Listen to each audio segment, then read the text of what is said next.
Hello, and welcome back to Baby Elias's stories. We now return to Gods! Gods! By Terry Pratchett, Part 20. The fireball rose like a rose. A huge orange rose, streaked with yellow. It took the roof with it and wrapped it around the astonished dragon, lifting it high into the air in a boiling cloud of broken timber and bits of piping.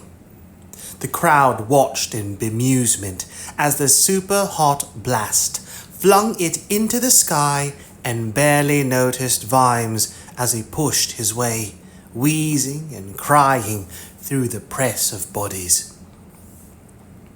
He shouldered past a row of palace guards and shambled as fast as he could across the flagstones. No one was paying him much attention at the moment. He stopped. It wasn't a rock, because Ankh-Morpork was on loam. It was just some huge remnant of mortared masonry, probably thousands of years old, from somewhere in the city foundations. Ankh-Morpork was so old now that what it was built on, by and large, was Ankh-Morpork. Ankh-Morpork was so old now that what it was built on, by and large, was Ankh-Morpork. It had been dragged into the center of the plaza, and Lady Sybil Ramkin had been chained to it. She appeared to be wearing a nightie and huge rubber boots. By the look of her, she had been in a fight, and Vimes felt a momentary pang of sympathy for whoever else had been involved. She gave him a look of pure fury. You! You! He waved the cleaver vaguely. But why you? He began. Captain Vimes, she said sharply, you will oblige me by not waving that thing about, and you will start putting it to its proper use. Vimes wasn't listening. $30 a month, he muttered. That's what they died for, $30. And I docked some from Nobby. I had to, didn't I? I mean, that man could make a melon go rusty. Captain Vimes! He focused on the cleaver. Oh, he said. Yes, right. It was a good steel cleaver, and the chains were elderly and rather rusty iron. He hacked away, raising sparks from the masonry. Cling, cling, cling. The crowd watched in silence, but several palace guards hurried towards him. What the hell do you think you're doing? Said one of them, who didn't have much imagination. What the hell do you think you're doing? Vimes growled, looking up. They stared at him. What? Vimes took another hack at the chains. Cling! Several loops tinkled to the ground. Cling, cling, cling. Right, you've asked for, one of the guards began. Vimes's elbow caught him under his rib cage. Before he collapsed, Vimes's foot kicked savagely at the other one's kneecaps, bringing his chin down ready for another stab with the other elbow. Right, said Vimes absently. He rubbed the elbow. It was sheer agony. He moved the cleaver to his other hand and hammered at the chains again. Ching, ching, ching, aware at the back of his mind that more guards were hurrying up, but with that special kind of run that guards had. He knew it well. It was the run that said, there's a dozen of us, let someone else get there first. It said, he looks ready to kill. No one's paying me to get killed. Maybe if I run slowly enough, he'll get away. No point in spoiling a good day by catching someone. Lady Ramkin shook herself free. A ragged cheer went up and started to grow in volume. Even in their current state of mind, the people of Ankh-Morpork always appreciated a performance. She grabbed a handful of chain and wrapped it around one pudgy fist. "Some of those guards don't know how to treat," she began. No time, said Vimes, grabbing her arm. It was like trying to drag a mountain. The cheering stopped abruptly. There was a sound behind Vimes. It was not particularly a loud noise. It just had a peculiarly nasty carrying quality. It was the click of 4 sets of talons hitting the flagstones at the same time. Vimes looked around and up. Soot clung to the dragon's hide. A few pieces of charred wood had lodged here and there and were still smouldering. The magnificent bronze scales were streaked with black. It lowered its head until Vimes was a few feet away from its eyes and tried to focus on him. Probably not worth running, Vimes told himself. It's not as if I've got the energy anyway. He felt Lady Ramkin's hand engulf his. Jolly well done, she said. It nearly worked. Charred and blazing wreckage rained down around the distillery. The pond was a swamp of debris covered with a coating of ash. Out of it, dripping slime, rose Sergeant Cullen. He clawed his way to the bank and pulled himself up, like some sea-dwelling life form that was anxious to get the whole evolution thing over with in one go. Nobby was already there, spread out like a frog, leaking water. "Is that you, Nobby?" said Sergeant Cullen anxiously. "It's me, Sergeant." "I'm glad about that, Nobby," said Cullen fervently. "I wish it wasn't me, Sergeant." Cullen tipped the water out of his helmet and then paused. "What about young Carrot?" he said. Nobby pushed himself upon his elbows groggily. "Dunno," he said. "One minute we were on the roof, next minute we were jumping." They both looked at the ashen waters of the pond. "I suppose," said Cullen slowly, "he can swim?" "Dunno. He never said. Not much to swim in up in the mountains. When you come to think about it," said Nobby. "But perhaps there were limpid blue pools and deep mountain streams," said the sergeant hopefully, "and icy tarns in hidden valleys and that. Not to mention subterranean lakes. He'd be bound to have learned, in and out of the water all day, I expect." They stared at the greasy grey surface. "It was probably that protective," said Nobby. "Perhaps it filled with water and dragged him down." Colin nodded gloomily. "I'll hold your helmet," said Nobby after a while. "But I'm your superior officer." "Yes," said Nobby reasonably. "But if you get stuck down there, you're going to want your best man up here, ready to rescue you, aren't you?" "That's reasonable," said Colin eventually. "That's a good point." "Right then."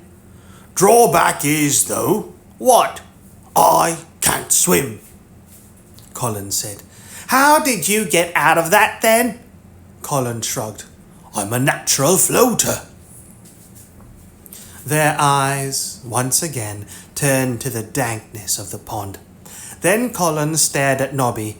Then Nobby, very slowly, unbuckled his helmet. "There isn't someone still in there, is there?" said Carrot behind them. They looked around. He hoiked some mud out of an ear. Behind him, the remains of the brewery smouldered. "I thought I'd better nip out quickly, see what was going on," he said brightly, pointing to a gate leading out of the yard. It was hanging by one hinge. "Oh," said Nobby weakly. "Jolly good." "There's an alley out there," said Carrot. "No dragons in it, are there?" said Colin suspiciously. No dragons, no humans, there's no one around, said Carrot impatiently. He drew his sword. Sling! Come on, he said. Where to? Said Nobby. He'd pulled a damp butt from behind his ear and was looking at it with an expression of deepest sorrow. It was obviously too far gone. He tried to light it anyway. We want to fight the dragon, don't we? Said Carrot. Colin shifted uncomfortably. Yes, but aren't we allowed to go home for a change of clothes first? And a nice warm drink? Said Nobby. And a meal, said Colin. A nice plate of... You should be ashamed of yourselves, said Carrot. There's a lady in distress and a dragon to fight, and all you can think of is food and drink. Oh, I'm not just thinking about food and drink, said Colin. We could be all that stands between the city and total destruction. Yes, but... Nobby began. Carrot drew his sword, swing, and waved it over his head.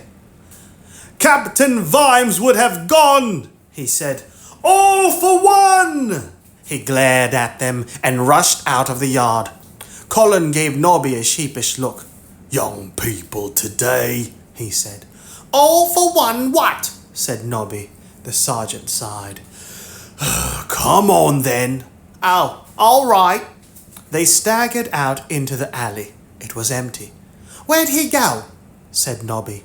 Carrot stepped out of the shadows, grinning all over his face. Knew I could rely on you, he said. Follow me. Something odd about that boy, said Colin, as they limped after him. He always manages to persuade us to follow him. Have you noticed? All for one what? Said Nobby. Something about the voice, I reckon. Yes, but all for one what? The patrician sighed, and, carefully marking his place, laid aside his book. To judge from the noise, there seemed to be an awful lot of excitement going on out there. It was highly unlikely any palace guards would be around, which was just as well.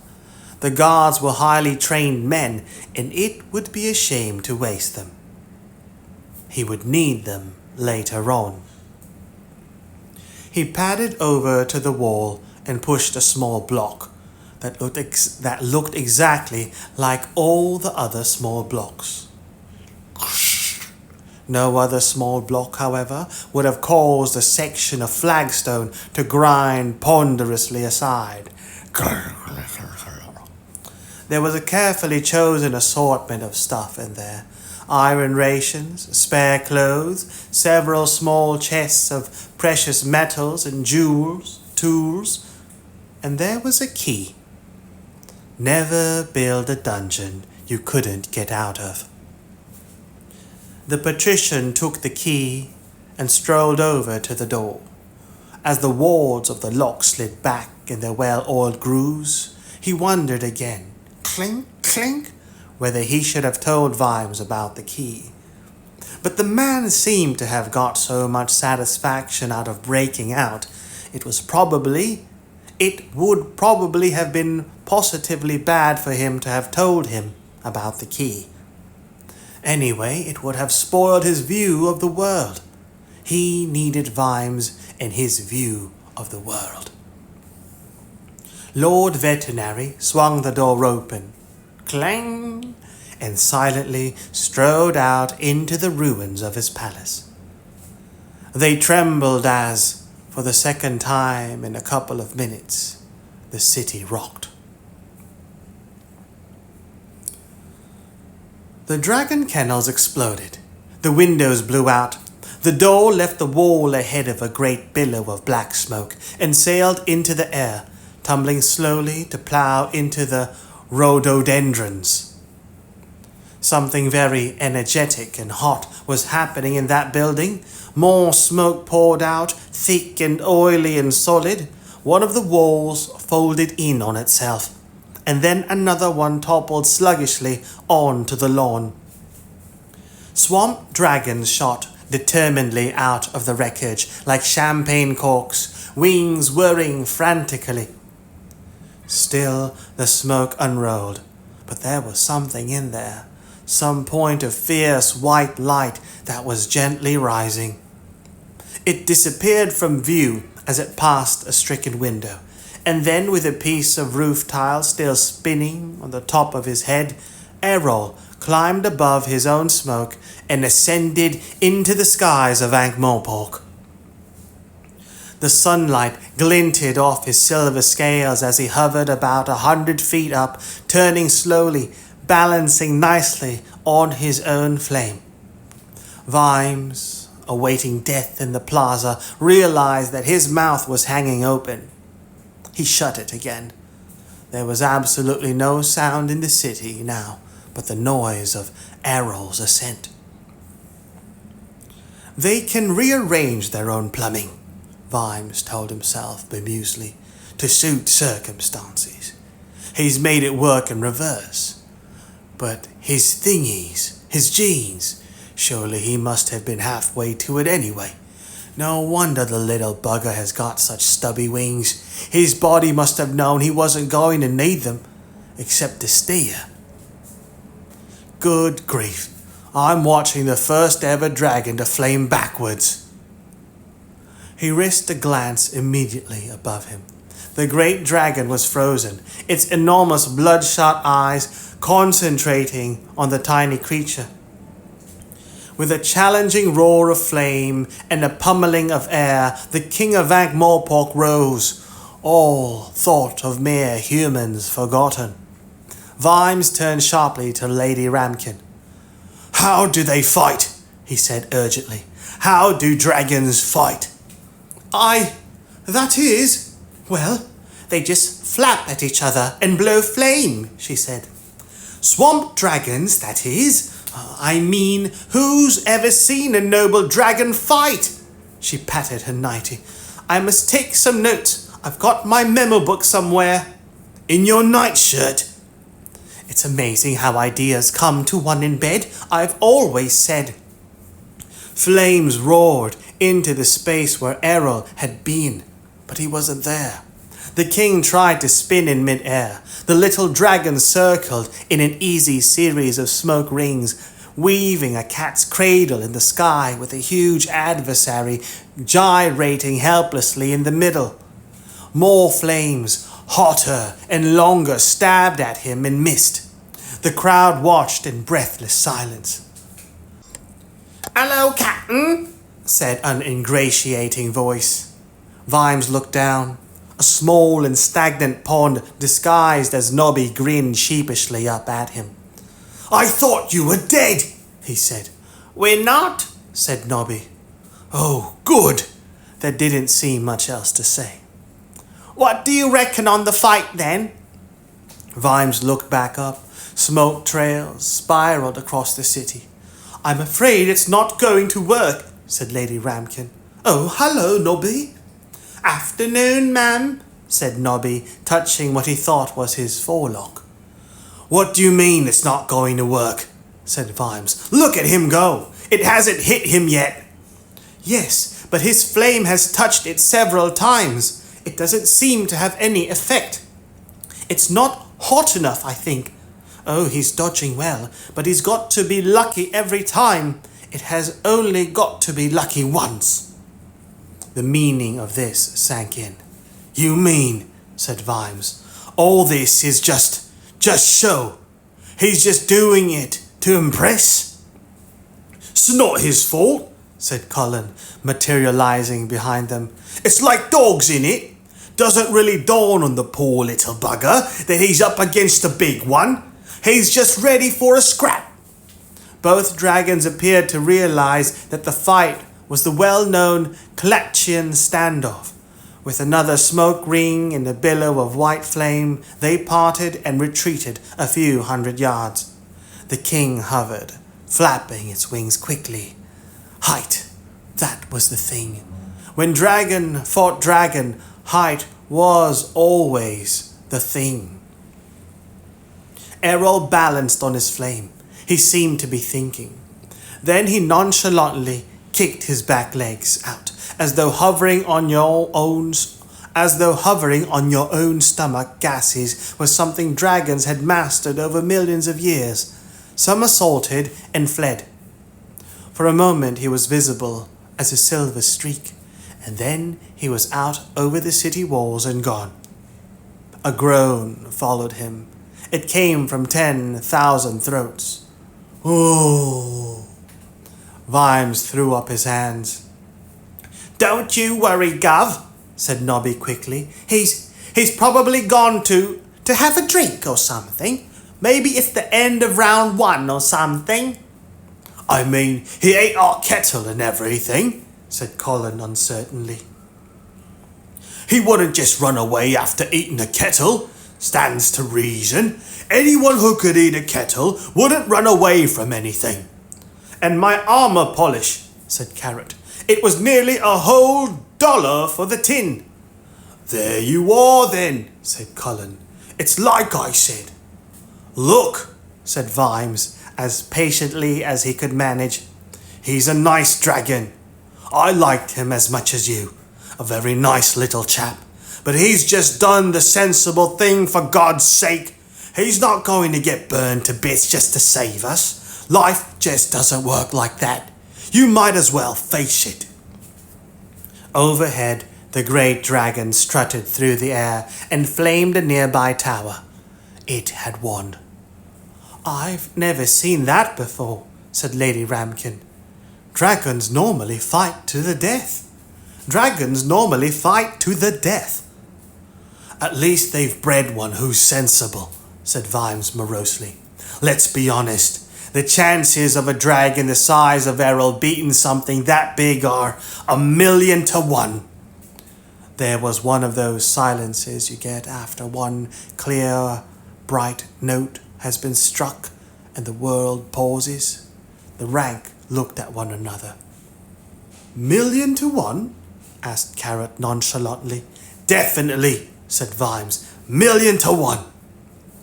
The rank looked at one another again. "1,000,000 to 1, said Colin. "1,000,000 to 1, agreed Nobby. "That's right," said Carrot. "1,000,000 to 1. There was another high-toned silence.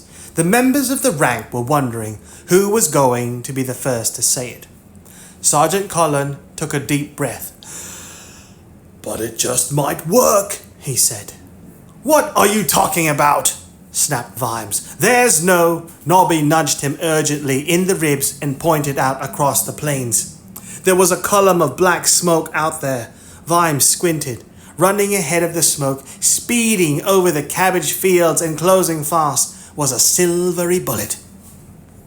The great dragon had seen it too.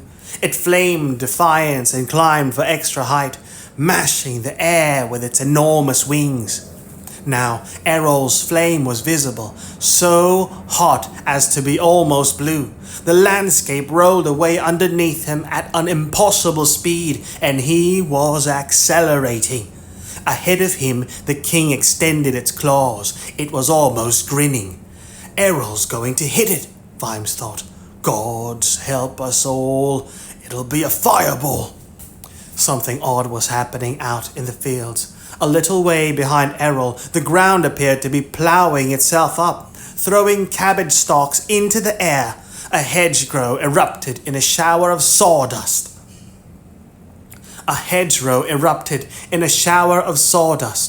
Errol passed silently over the city walls, nose up, wings folded down to tiny flaps, his body honed to a mere cone with a flame at one end. His opponent blew out a tongue of fire. Vimes watched Errol, with a barely noticeable flip of a wing stub, roll easily out of its path, and then he was gone, speeding out towards the sea in the same eerie silence. "He missed," Nobby began. The air ruptured. An endless thunderclap of noise dragged across the city. Smashing tiles, toppling chimneys. In mid-air, the king was picked up, flattened out, and spun like a top in a sonic wash.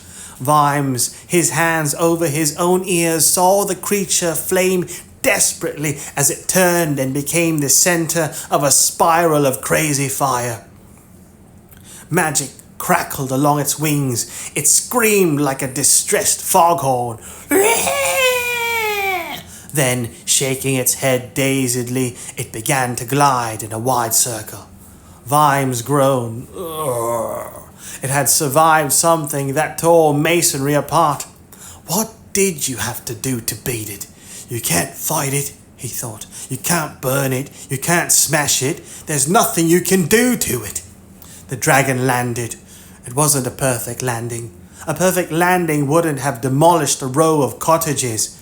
It was slow, and it seemed to go on for a long time and rip up a considerable stretch of city. Wings flapping aimlessly, neck waving and spraying random flame, it plowed on through a debris of beams and thatch. Several fires started up along the trail of destruction. Finally, it came to rest at the end of the furrow, almost invisible under a heap of former architecture. The silence that it left was broken only by the shouts of someone trying to organize yet another bucket chain from the river to douse the fires. Then people started to move. From the air, Ankh-Morpork must have looked like a disturbed anthill, with streams of dark figures flowing towards the wreck of the dragon. Most of them had some kind of weapon. Many of them had spears. Some of them had swords. All of them had one aim in mind. "You know what?" said Vimes aloud. "This is going to be the world's first democratically killed dragon. One man, one stab."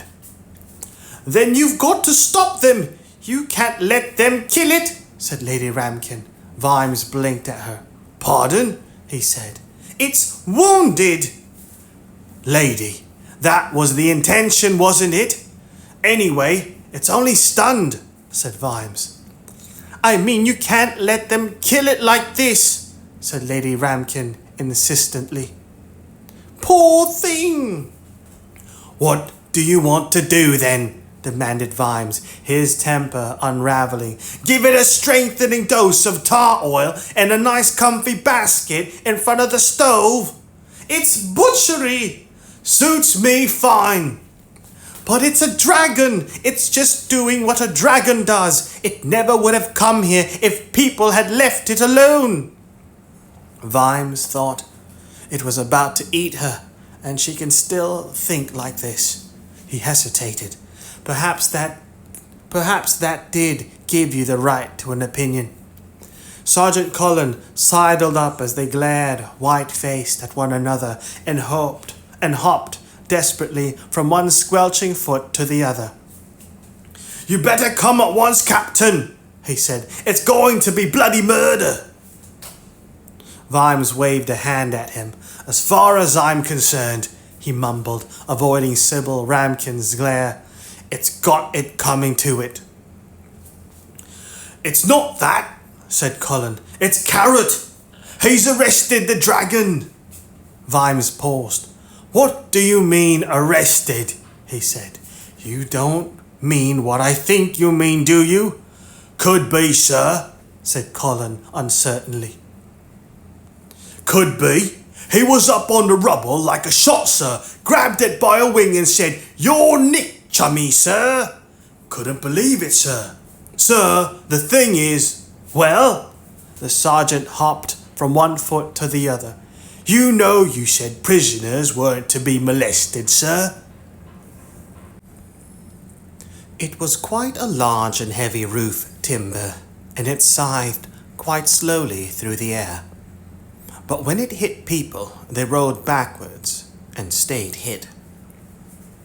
"Now look," said Carrot, hauling it in and pushing back his helmet. "I don't want to have to tell anyone again, right?"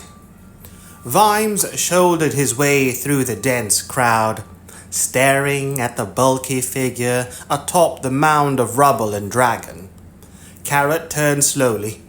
The roof beam held like a staff. His gaze was like a lighthouse beam. Where it fell, the crowd lowered their weapons and looked merely sullen and uncomfortable. "I must warn you," Carrot went on, "that interfering with an officer in the execution of his duty is a serious offense, and I shall come down like a ton of bricks on the very next person who throws a stone." A stone bounced off the back of his helmet. Clang! There was a barrage of jeers. "Hi! Hoo! Let us at it! That's right! We don't want guards ordering us about. Quis custodiet custard?"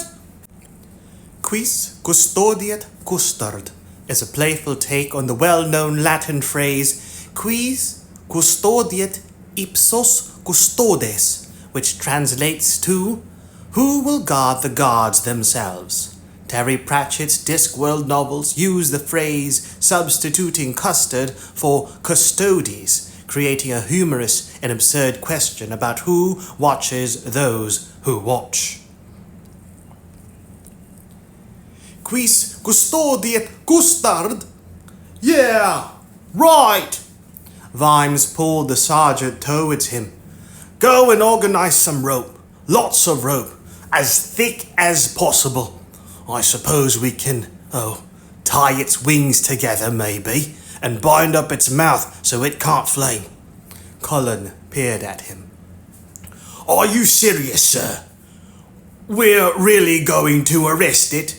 Do it!" "It's been arrested," he thought, as he pushed his way forward. "Personally, I would have preferred it to drop in the sea, but it's been arrested and now we've got to deal with it, or let it go free." He felt his own feelings about the bloody thing evaporate in the face of the mob. What could you do with it? Give it a fair trial, he thought, and then execute it? Not kill it. That's what heroes do out in the wilderness. You can't think like that in cities. Or rather, you can, but if you're going to, then you might as well burn the whole place down right now and start again. You ought to do it, well, by the book. That's it. We tried everything else. Now we might as well try and do it by the book. Anyway, he added mentally, that's the city guard up there. We've got to stick together. Nobody else will have anything to do with us. A burly figure in front of him drew back an arm with a half-brick in it. "Throw that brick and you're a dead man," said Vimes, and then ducked and pushed his way through the press of people while the would-be thrower looked around in amazement. Carrot half raised his club in a threatening gesture as Vimes climbed up the rubble pile. "Oh, hello, Captain Vimes," he said, lowering it. "I have to report I have arrested this." "Yes, I can see," said Vimes. "Did you have any suggestions about what we do next?" "Oh, yes, sir. I have to read it its rights, sir," said Carrot. "I mean, apart from that?" "Not really, sir." Vimes looked at those parts of the dragon still visible under the rubble. "How could you kill one of these? You'd have to spend a day at it." A lump of rock ricocheted off his breastplate. Twang! "Who did that?" The voice lashed out like a whip. The crowd went silent. The crowd went quiet. Sybil Ramkin scrambled up on the wreckage, eyes afire, and glared furiously at the mob. "I said," she said, "who did that? If the person who did it does not own up, I shall be extremely angry. Shame on you all." She had their full attention. Several people, holding stones and things, let them drop quietly to the ground. The breeze flapped the remnants of her nightshirt as her ladyship took up a new haranguing position. Haranguing. Harangue, a lengthy and aggressive speech. The breeze flapped the remnants of her nightshirt as her ladyship took up a new haranguing position. "Here is the gallant Captain Vimes." "Oh, gods," said Vimes in a small voice, and pulled his helmet down over his eyes. "And his dauntless men, who have taken the trouble to come here today to save your—" Vimes gripped Carrot's arm and maneuvered him down the far side of the heap. "You all right, Captain?" said Lance Constable. "You've gone all red." "Don't you start," snapped Vimes. "It's bad enough getting all those leers from Nobby and the sergeant." To his astonishment, Carrot patted him companionably on the shoulder. "I know how it is," he said sympathetically. "I had this girl back home. Her name was Minty, and her father— Look, for the last time, there is absolutely nothing between—" Vimes began. There was a rattle beside them, a small avalanche of plaster, and thatch rolled down. The rubble heaved and opened one eye. One big black pupil, floating in a bloodshot glow, tried to focus on them. "We must be mad," said Vimes. "Oh, no, sir," said Carrot. "There's plenty of precedence. In 1135, a hen was arrested for crowing on Soul Cake Thursday, and during the regime of psychoneurotic Lord Snapcase, a colony of bats was executed for persistent curfew violations. That was in 1401. August, I think. Great days for the law they were," said Carrot dreamily. "In 1321, you know, a small cloud was prosecuted for covering the sun during the climax of frenzied Earl Hargarth's investiture ceremony." "I hope Colin gets a move on with—" Vimes stopped. He had to know. "How?" he said. "What can you do to a cloud?" The Earl sentenced it to be stoned to death," said Carrot. "Apparently 31 people were killed." He pulled out his notebook and glared at the dragon. "Can it hear us, do you think?" he said. "I suppose so." "Well then." Carrot cleared his throat and turned back to the stunned reptile. "It is my duty to warn you that you are to be reported for consideration of prosecution on some or all of the following accounts, to wit: 1. That on or about 18th Grune last, in a place known as Sweetheart Lane, the Shades, you did unlawfully vent flame in a manner likely to cause grievous bodily harm, in contravention of Clause 7 of the Industrial Processes Act 1508, and that 1 parentheses, that on or about 18th Grune last, in a place known as Sweetheart Lane, the Shades, you caused or did cause to cause the death of 6 persons unknown." Vimes wondered how long the rubble would hold the creature down. Several weeks would be necessary if the length of the charge sheet was anything to go by. The crowd went silent. Even Sybil Ramkin was standing in astonishment. "What's the matter?" said Vimes to the upturned faces. "Haven't you ever seen a dragon being arrested before?"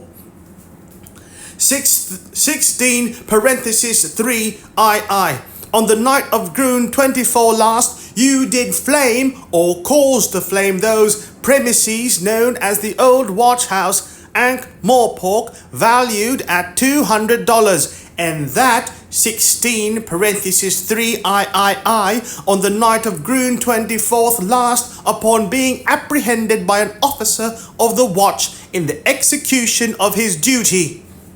"I think we should hurry up," whispered Vimes. "It's getting rather restive. Is all this necessary?" "Well, I believe one can surmise," said Carrot. in exceptional circumstances, according to Bregg's rules for... It may come as a surprise, but these are exceptional circumstances, Carrot, said Vimes. And they're going to be really astonishing, and they're going to be really astonishingly exceptional if Colin doesn't hurry up with that rope. More rubble moved as the dragon strained to get up. There was a thump as a heavy beam was shouldered aside. The crowd began to run for it. It was at this point that Errol came back over the rooftops in a series of minor explosions, leaving a trail of smoke rings. Dipping low, he buzzed the crowd and sent the front rank stumbling backwards. He was also wailing like a foghorn. Vimes grabbed Carrot and stumbled down the heap as the king started to scramble desperately to get free.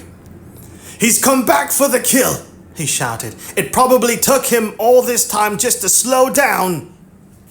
Now Errol was hovering over the fallen dragon and hooting shrilly enough to bust bottles. Shrilly. Now Errol was hovering over the fallen dragon and hooting shrilly enough to bust bottles. The great dragon stuck its head up in a cascade of plaster dust. It opened its mouth, but instead of the lance of white fire that Vimes tensed himself to expect, it merely made a noise like a kitten. Admittedly, a kitten shouting into a tin bath at the bottom of a cave, but still a kitten. Broken spars fell aside when the huge creature got unsteadily to its feet. The great wings opened, showering the surrounding streets with dust and bits of thatch. Some of it clanged off the helmet of Sergeant Colin, hurrying back with what looked like a small washing line coiled over his arm. "You're letting it get up!" Vimes shouted, pushing the sergeant to safety. "You're not supposed to let it get up, Errol! Don't let it get up!" Lady Ramkin frowned. "That's not right," she said. "They never usually fight like that. The winner usually kills the loser." "Right on!" shouted Nobby. "And then half the time he explodes with the excitement in any case." "Look, it's me!" Vimes yelled as Errol hovered unconcernedly over the scene. "I bought you the fluffy ball, the one with the bell in it. You can't do this to us." "Now wait a minute," said Lady Ramkin, laying a hand on his arm. "I'm not sure we haven't got hold of the wrong end of the stick here." The great dragon leapt into the air and brought its wings down with a whomp that flattened a few more buildings. The huge head swung around and bleary eyes caught sight of Vimes. There seemed to be some thought going on inside them. Errol arced across the sky and hovered protectively in front of the captain, facing the thing down. For a moment it looked as though he might be turned into a small flying charcoal biscuit, and then the dragon lowered its gaze in a slightly embarrassed way and started to rise. It climbed in a wide spiral, gathering speed as it did so. Errol went with it, orbiting the huge body like a tug around a liner. It's as though he's fussing over it," said Vimes. "Add up the bastard!" shouted Nobby enthusiastically. "Total, Nobby," said Colin. "You mean total." "Total, Nobby," said Colin. "You mean total." Vimes felt Lady Ramkin's gaze on the back of his neck. He looked at her expression. Realization dawned. "Oh," he said. Lady Ramkin nodded. "Really?" said Vimes. "Yes," she said. "I really ought to have thought of it before. It was such a hot flame, of course, and they're always so much more territorial than the males." "Why don't you fight the bastard?" shouted Nobby at the dwindling dragons. "Bitch, Nobby," said Vimes quietly. "Not bastard, bitch." "Why don't you fight..." "What?" It's a member of the female gender, explained Lady Ramkin. What? We meant that if you tried your favorite kick, Nobby, it wouldn't work, said Vimes. It's a girl, translated Lady Ramkin. But it's sodding enormous, said Nobby. Vimes coughed urgently. Nobby's rodent eyes slid sideways to Sybil Ramkin, who blushed like a sunset. A fine figure of a dragon, I mean, he said quickly. Wide, egg-bearing hips, said Sergeant Colin anxiously. Statues skew, Nobby added fervently. Shut up, said Vimes. He brushed the dust off the remains of his uniform, adjusted the hang of his breastplate, and set his helmet on squarely. He patted it firmly. This wasn't where it ended. He knew that. This was where it all got started. This was where it all got started. You men, come with me. Come on, hurry. While everyone's still watching them, he added. But what about the king? Said Carrot. Or queen, or whatever it is now. Vimes stared at the rapidly shrinking shapes. I really don't know, he said. That's up to Errol, I suppose. We've got other things to do. Colin saluted, still fighting for breath. Where are we going, sir? He managed. To the palace. Any of you still got a sword? You can use mine, Captain, said Carrot. He handed it over. Right, said Vimes quietly. He glared at them. Let's go! The rank trailed behind Vimes through the stricken streets. He started to walk faster. The rank started to trot to keep up. Vimes began to trot to keep ahead. The rank broke into a canter. Then, as if on an unspoken word of command, they broke into a run. Then into a gallop. People scurried away as they rattled past. Carrot's enormous sandals hammered on the cobbles. Sparks flew up from the scads of Nobby's boots. Colin ran quietly, for such a fat man, as fat men often do, face locked in a scowl of concentration. They pounded along the street of cunning artificers, turned into Hog's Back Alley, emerged into the street of small gods, and thundered towards the palace. Vimes kept barely in the lead, mind currently empty of everything except the need to run and run. At least nearly everything. But his head buzzed and resonated manically with those of all city guards everywhere. All the pavement-pounding meatheads in the multiverse who had ever, just occasionally, tried to do what was right. Far ahead of them, a handful of palace guards drew their swords, took a second look, thought better of it, darted back inside the wall and started to close the gates. They clanged together as Vimes arrived. He hesitated, panting for breath, and looked at the massive things. The ones that the dragon had burned had been replaced by gates even more forbidding. From behind them came the sound of bolts sliding back. Forbidding. There was no time for half measures. He was a captain, gods damn it, an officer. Things like this didn't present a problem for an officer. Officers had a tried and tested way of solving problems like this. It was called a sergeant. Sergeant Colin, he snapped, his mind still buzzing with universal policemanhood. Shoot the lock off! The sergeant hesitated. What, sir? With a bow and arrows, sir? I mean, Vimes hesitated. I mean, open these gates. Sir! Colin saluted. He glared at the gates for a moment. Right, he barked.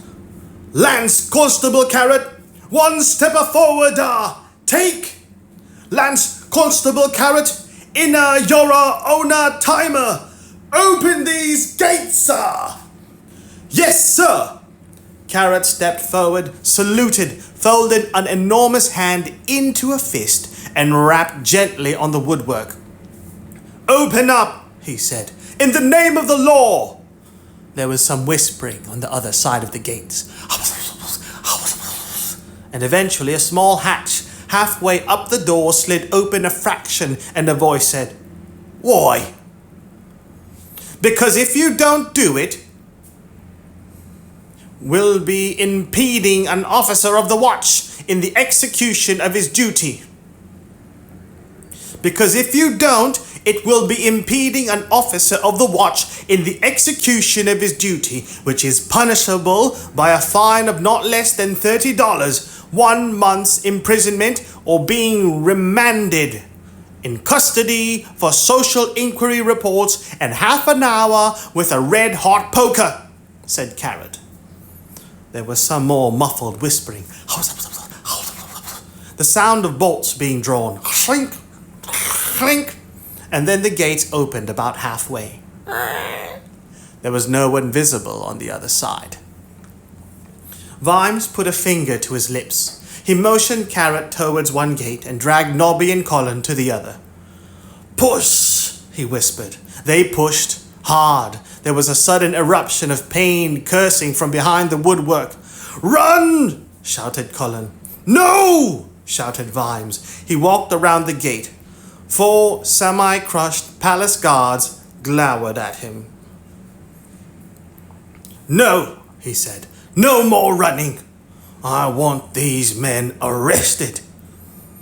"You wouldn't dare," said one of the men. Vimes peered at him. "Clarence, isn't it?" he said. "With a C?" "Well, Clarence, with a C. Watch my lips. Either you can be charged with aiding and abetting, or," he leaned closer and glanced meaningfully at Carrot, "with an axe." "Swivel on that one, doggy bag," added Nobby, jumping from one foot to the other in vicious excitement.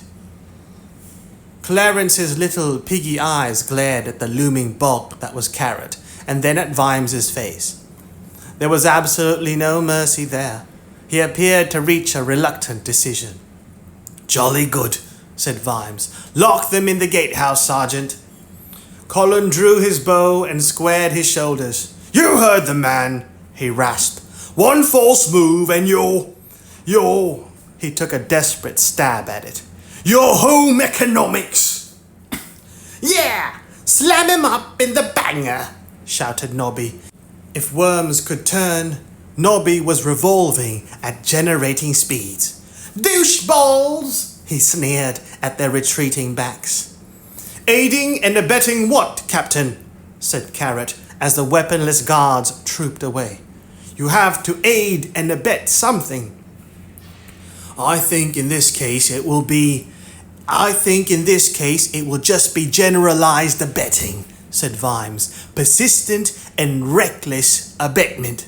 "Yeah," said Nobby. "Can't stand abetters. Slime breaths." Colin handed Captain Vimes the guardhouse key. "It's not very secure in there, Captain," he said. "They'll be able to break out eventually." "I hope so," said Vimes, "because the very first drain we come to, you're going to drop the key down it. Everyone here, right? Follow me."